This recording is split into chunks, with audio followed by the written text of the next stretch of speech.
ध्यान से सुनिए। एक समय की बात है।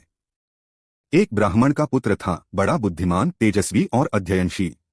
वह वर्षों तक काशी बनारस में रहकर वेद, उपनिषद, पुराण और सारे शास्त्रों का अध्ययन करता रहा। कई वर्ष बाद जब वह ज्ञान प्राप्त करके घर लौटा तो बड़े गर्व से बोला, पिताजी, मैंने सब कुछ सीख लिया।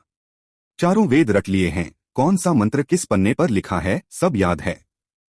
पिता मुस्कुराए और बोले, बेटा, मुझे श्लोकों की परीक्षा नहीं लेनी, बस एक प्रश्न का उत्तर दे दे, तभी मैं मानूंगा कि तूने सच में कुछ सीखा है। पुत्र बोला, जी पूछिए पिताजी। पिता ने कहा, बता, पाप का बाप कौन है। अब पुत्र चुप। वेद, शास्त्र, ग्रंथ सब पलट लिए, पर कहीं यह नहीं लिखा था कि पाप का बाप कौन है। पिता बोले, जब तक इस प्रश्न का उत्तर न मिले तब तक तेरी शिक्षा अधूरी है। जा खोज करा। ब्राह्मण पुत्र निकल पड़ा। गांव गांव घूमने लगा, हर पंडित, हर ज्ञानी, हर साधु से पूछता, पाप का बाप कौन है। पर किसी के पास उत्तर नहीं था।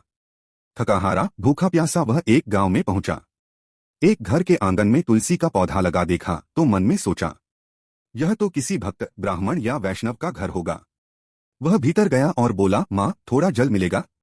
अंदर से एक स्त्री आई, विनम्रता से बोली, लीजिए महाराज। ब्राह्मण ने जल पी लिया, पर तभी उसे पता चला कि वह घर तो गांव की वेश्या का था। वह घबरा गया, बोला, अरे राम राम राम, यह क्या अनर्थ हो गया।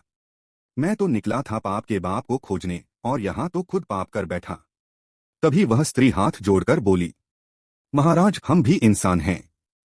परिस्थितियों ने हमें यह बनने पर मजबूर किया, पर हम ब्राह्मणों का बड़ा आदर करते हैं। अब जब आपने हमारे घर का जल पी लिया है तो भोजन भी कर लीजिए। ब्राह्मण बोला, छी छी, ऐसा पाप मैं नहीं करूंगा।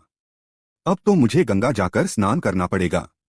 वेश्या बोली, महाराज, जब आप स्नान करने जाएंगे तो एक डुबकी की जगह 2 डुबकी लगा लेना, और हमारे घर का भोजन कर लो, मैं आपको 5 सोने की मुद्राएं दक्षिणा में दूंगी। ब्राह्मण सोच में पड़ा। पाप तो हो ही गया, 2 डुबकी लगा लेंगे। बोला, ठीक है, भोजन बना ले। वेश्या बोली, मैं अपने हाथ से बनाऊंगी। ब्राह्मण बोला, नहीं, मैं खुद बनाऊंगा।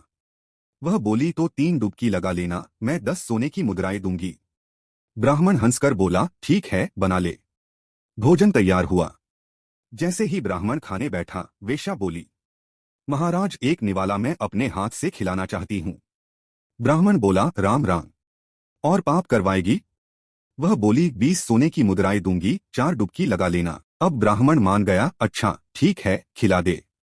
जैसे ही उसने पहला कौर खिलाने को बढ़ाया, उसने थाली उलट दी। ब्राह्मण क्रोध से लाल पीला हो गया। अरे, तूने हमारी थाली उलट दी, यह तूने क्या किया।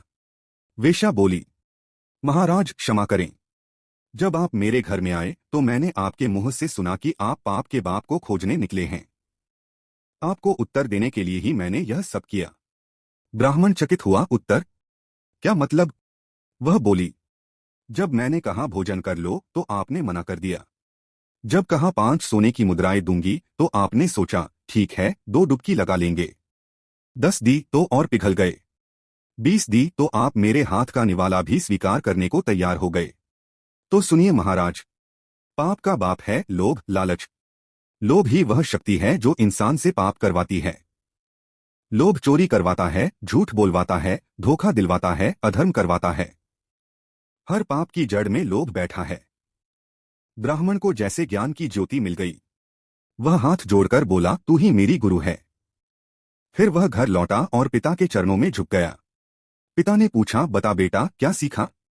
वह बोला, पिताजी, अब समझ आया, पाप का बाप है लोभ।